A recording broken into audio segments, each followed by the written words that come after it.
Yan, mayroon tayo ditong minarinate na chicken breast. Next na ating ginawa ay ang pag-dip in sa ating bread crumbs. Yan.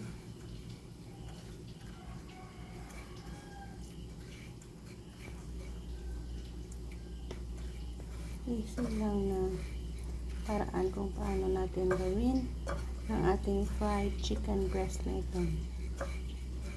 I-coat lang natin yan sa chicken, sa breadcrumbs.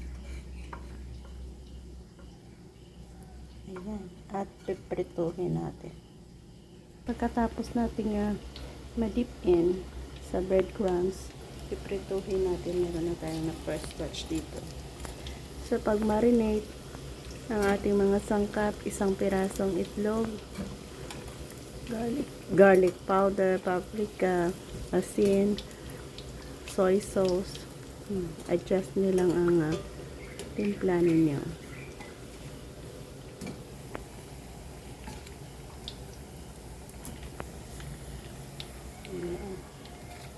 Perfectly fried. Ang second batch natin.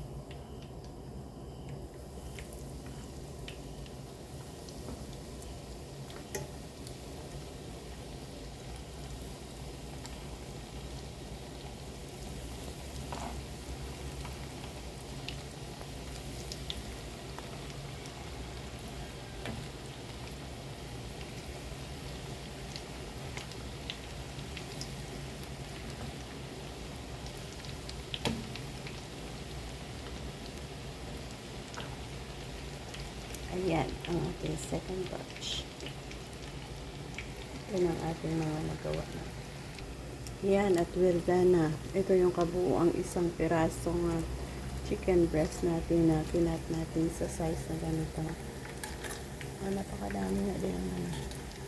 So again guys, easy at simple paraan ng ating pagprito ng manok natin.